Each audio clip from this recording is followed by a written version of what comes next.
ঘরের মেঝেতে গর্তে ঢুকিয়ে রাখা হয় শিশু গোপালকে। হৃদয় বিদয়কে এই ঘটনাটা শুনলে আপনার হৃদয়ও নাড়া দিবে।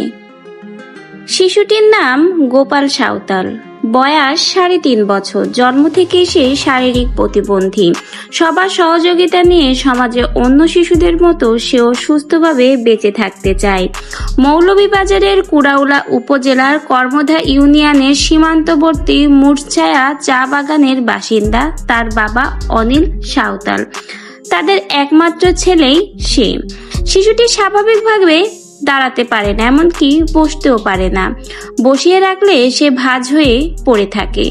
তাই খাওয়ানোর জন্য ও অন্যান্য পরিচর্যার জন্য তার মা 6 মাস আগে ঘরের মেঝেতে একটা ছোট গোলাকার গর্ত করেছেন। প্রায় 2.5 ফুট গভীর সেই গর্তে শিশু সন্তান গোপালকে ঢুকিয়ে দাঁড় করিয়ে রাখা হয়।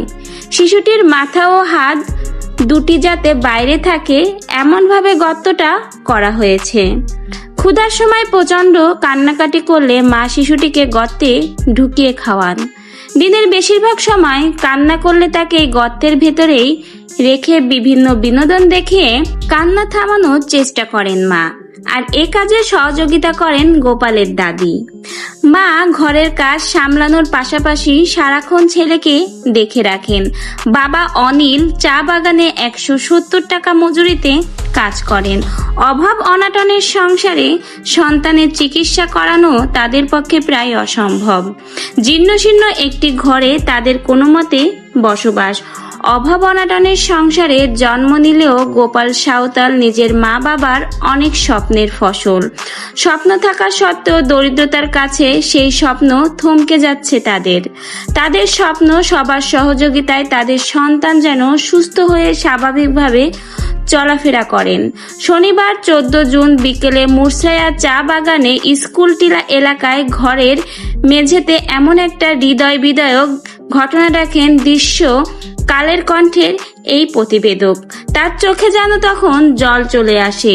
রোদ, ঝড় কিংবা বৃষ্টি মরিয়ে এই জীর্ণশীর্ণ ঘরের ভেতরেই তাদের বসবাস।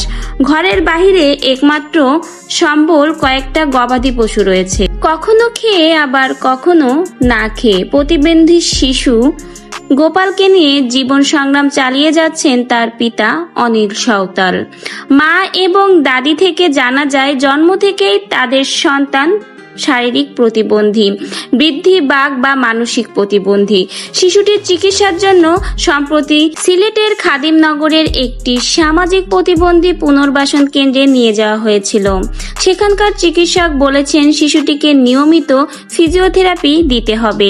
এটাই তার উন্নতির একমাত্র পথ। কিন্তু এ ধরনের থেরাপি নিয়মিত নেওয়ার মতো আর্থিক সামর্থ্য নেই তাদের। তিনি বলেন, ছেলেটির কান্না আর কষ্ট আমি কি করে সহ্য করি, তাই বাচ্চাকে শান্ত রাখার জন্য 2.5 ফুট গভীর এই গর্তটি করেছি। সেখানেই ঢুকালে ছেলেটি একটু দাঁড়াতে পারে।